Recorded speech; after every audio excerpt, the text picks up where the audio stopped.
Luke Harding's last two books have been turned into major Hollywood films. Two people and a secret. The Fifth Estate about WikiLeaks' Julian Assange, He will tell you the truth. Are they watching us? and Oliver Stone's movie about Edward Snowden. The NSA is really tracking every cell phone in the world.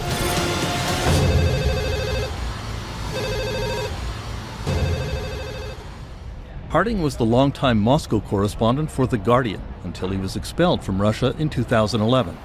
He thinks Donald Trump's business dealings with Russia show every sign of manipulation by Russian intelligence services.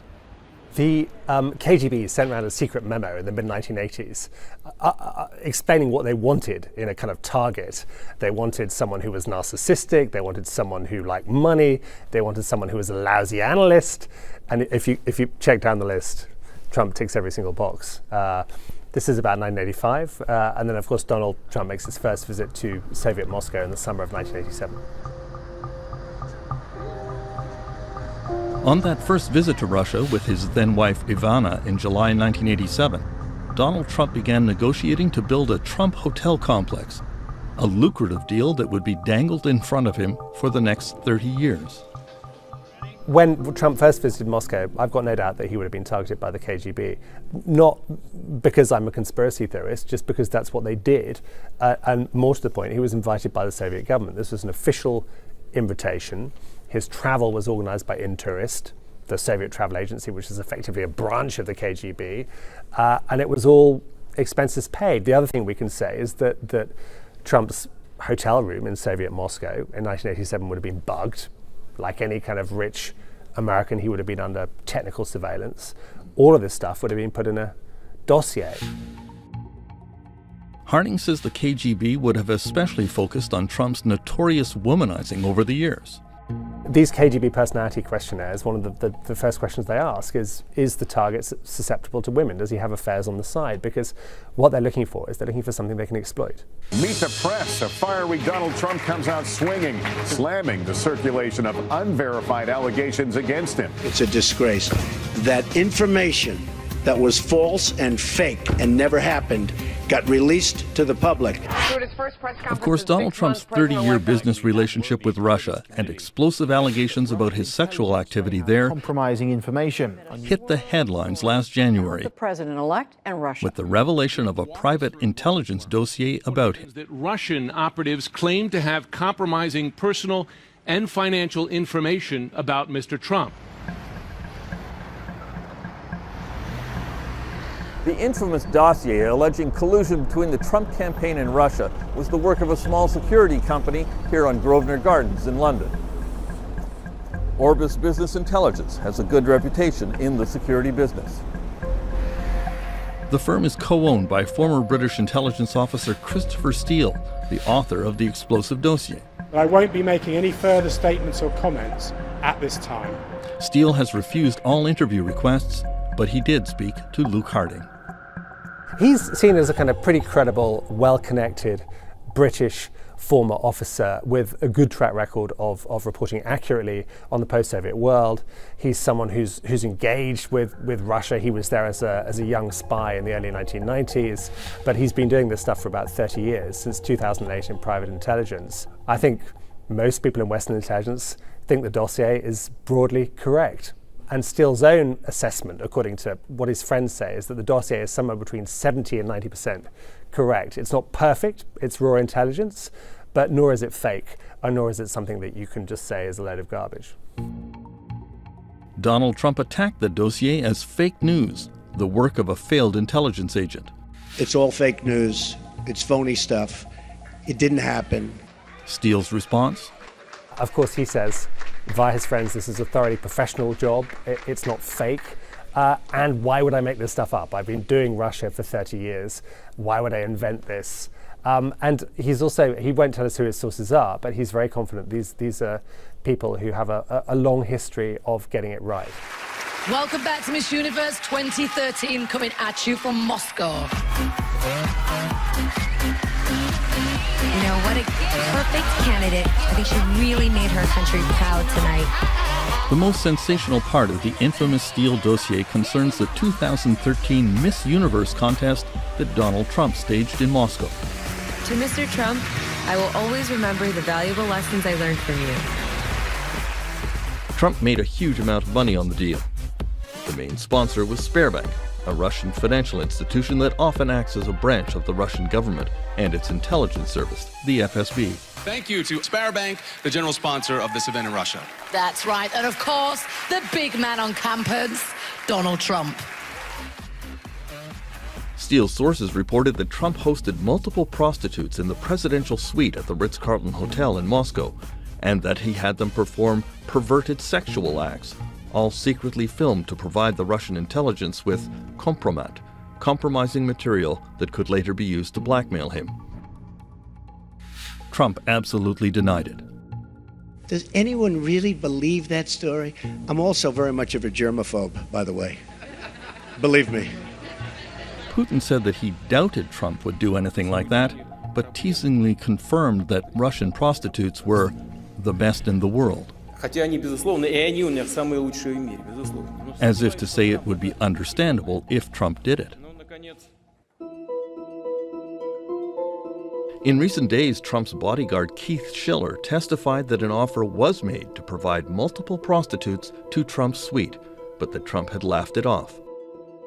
When Luke Harding was the Guardian correspondent in Moscow 10 years ago, the FSB let him know that he was being monitored, even in his bedroom. We came back from a holiday from Berlin, and I went to the marital bed, and there was a strange book lying next to the bed, next to my middle-class English novels. This was a kind of Russian thing.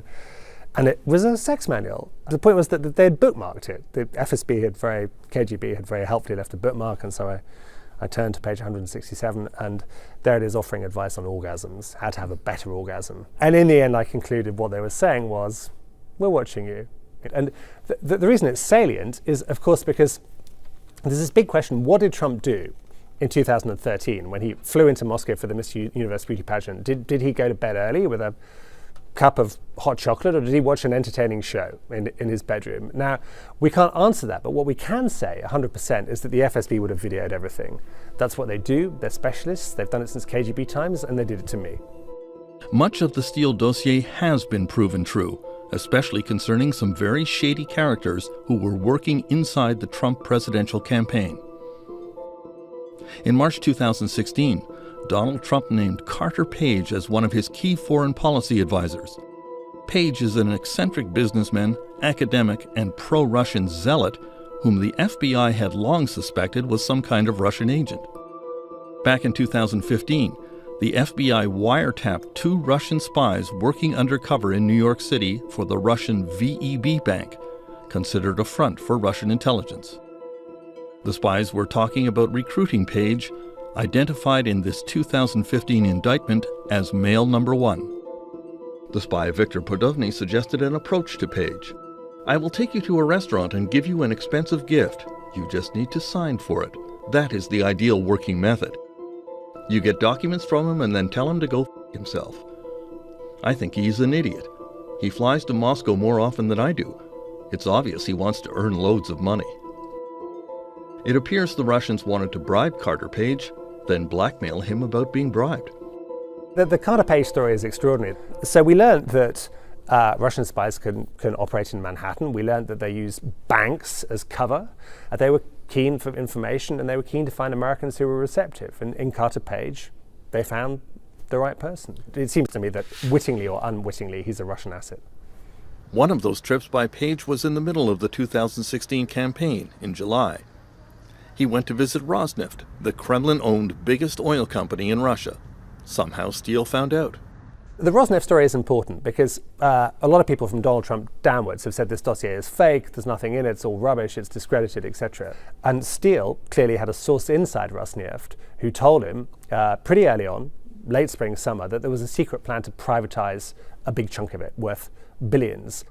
According to Steele's July memo, Page was offered a bribe in return for getting future President Trump to remove sanctions against Russia. Page's prize would come from the secretly planned privatization. Now, no one knew this. BP, the Western oil firm, they sit on the Rosneft board. They had no idea until it was formally announced in December of 2016, yet Steele knew. And seemingly, according to Steele's source, Carter Page knew. And there was a sort of offer of a kind of cut. Another Trump Organization connection to Moscow is Felix Sater, a Russian-American convicted criminal whose father was a notorious Russian mafia figure. Sater was identified as a key negotiator for the proposed Trump Tower in Moscow. He had apparently arranged financing through the Russian VTB bank. Now, everyone in Moscow knows what VTB means. VTB is very close to the FSB, the Federal Security Service, the spy agency. The head of VTB is a former KGB guy. He formally denies that, but that's kind of pretty well understood by everybody. And the sons of the two FSB chiefs have both worked at VTB. So there's a strong connection between Russian espionage and the bank that Felix Sater said was going to fund Trump Tower. In 2015, Felix Sater wrote to Trump's personal lawyer, Michael Cohen, also identified as a key player in the Steele dossier. Sater told Cohen that Russian government support was key to Trump's presidential campaign. "I will get Putin on this program and we will get Donald elected. Buddy, our boy, can become president of the USA and we can engineer it. I will get all of Putin's team to buy in on this. I will manage this process." In January 2016, in the middle of Trump's presidential campaign, Trump lawyer Cohen wrote directly to Putin's office requesting help with the Moscow Trump Tower project. And yet Trump continued to deny any business dealings with Russia. He tweeted, "I have nothing to do with Russia. No deals, no loans, no nothing." What we can point to is a pattern, a suspicious pattern of Russians dating back to the 80s with mafia connections, bearing in mind that the Russian government and the Russian mafia are quite often interlocked, living in Trump Towers, buying Trump-branded property, doing deals. So when Trump says, "I have no deals in Russia," that's technically true. The problem is the flow is from Moscow into Trump rather than from Trump into Moscow. We now know that in the summer of 2016, Christopher Steele passed on his Trump intelligence dossier to MI6, the British Foreign Intelligence Service with headquarters on the Thames River in London. The British and other foreign intelligence services were also picking up evidence of Trump campaign collusion with Russia through electronic eavesdropping and other sources. European spy agencies were really worried about these interactions from as early as late 2015, going through spring of 2016, and were feeding information to Washington and to the CIA, saying, "Guys, wake up, there's a pattern here." And there was a kind of reluctance from the American agencies to consider this material and to do anything about it, at least at first. Now the Trump collusion investigation is in the hands of U.S. Special Counsel Robert Mueller. And Luke Harding has no doubt that there is big trouble coming for Donald Trump and the U.S. political system. I think the Mueller investigation is moving aggressively forward. I think the flames are kind of, I wouldn't say the White House is on fire, but I think the shrubbery is on fire and the garden is looking pretty orange, and they're heading inexorably towards the White House. And the big question is, what will Trump do? Will Trump stand and watch, or will he fight? And I think my best guess is that at some stage Trump will fire Mueller. Then I think we have a kind of political and a constitutional crisis. Will Trump be impeached? I don't know, but is he the most scandalous president in US history? Yeah, he's already across that line and is heading off somewhere over there. 2 weeks ago, Donald Trump's former campaign manager, Paul Manafort, was indicted on multiple charges of money laundering and conspiracy against the United States. And former director of the Defense Intelligence Agency, Michael Flynn. Former Trump National Security Advisor Michael Flynn is the target of a grand jury investigation that is expected to trigger his arrest. Yeah, that's right. Lock her up. And the Mueller investigation is focusing on whether Trump himself obstructed justice. The chants of "lock her up" directed at Hillary Clinton are very likely to haunt the Trump campaign team for some time to come. For The National, I'm Terence McKenna in London.